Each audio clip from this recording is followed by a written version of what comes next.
தமிழக அமைச்சரவை கூட்டம் பிப்ரவரி 5ஆம் தேதி மதியம் 12 மணிக்கு கூடுகிறது. தமிழக அமைச்சரவை கூட்டம் பிப்ரவரி 5ஆம் தேதி மதியம் 12 மணிக்கு கூடுகிறது. விவரங்களை வழங்குவதற்காக இணைகிறார் நமது தலைமைச் செய்தியாளர் விக்னேஷ். விக்னேஷ், வணக்கம். சொல்லுங்க, தமிழக அமைச்சரவை கூட்டம் பிப்ரவரி 5ஆம் தேதி கூடுகிறது. கூடுதல் விவரங்கள் என்ன, வழங்குங்க.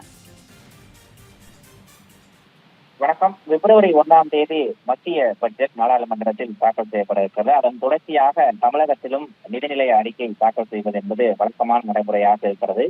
இந்த வருடம் திமுக அரசினுடைய கடந்த 5 ஆண்டு கால ஆட்சி காலத்தினுடைய இறுதி ஆண்டு என்பதால் இடைக்கால பட்ஜெட் தாக்கல் செய்வதற்கான ஏற்பாடுகள் தொடங்கி இருக்கிறது.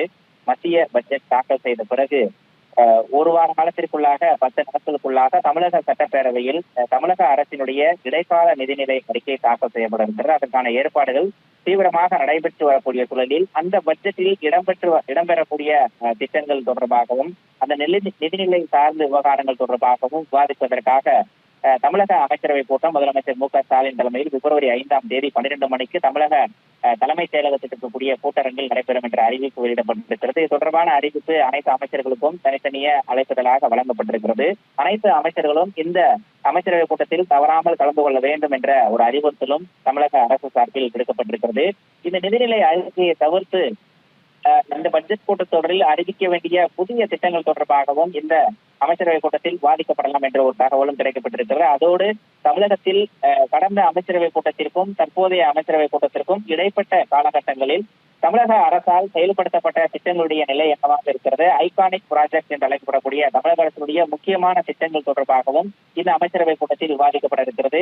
அதோடு தமிழகத்தில் புதியதாக தொழில் தொடங்க விண்ணப்பத்திற்கக்கூடிய நிறுவனங்களுக்கான ஒப்புதல், ஏற்கனவே இருக்கக்கூடிய நிறுவனங்கள் விரிவாக்கம் செய்வதற்கான ஒரு விண்ணப்பத்தை வழங்கியிருந்தால் அதற்கான ஒப்புதல் வழங்கிடவும் இந்த அமைச்சரவை கூட்டத்தில் முக்கிய முடிவுகள் எடுக்கப்படும் என எதிர்பார்க்கப்படுகிறது. பட்ஜெட் கூட்டத்தொடருக்கு முன்பாக நடைபெறக்கூடிய இந்த அமைச்சரவை கூட்டத்தில் தமிழக அரசினுடைய கொள்கையின் ரீதியாக சார்ந்தும் பல்வேறு முக்கிய முடிவுகள் எடுக்கப்படலாம் என்ற ஒரு எதிர்பார்ப்பும் எழுந்திருக்கிறது.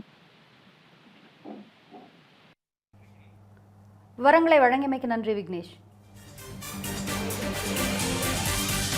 Wherever you go, whatever you do, throw a little at it. Omax, Vest and Briefs. Investment challenge ரெடியா? மியூச்சுவல் ஃபண்ட்ல 30% லாபம் வருமா? Depends on market.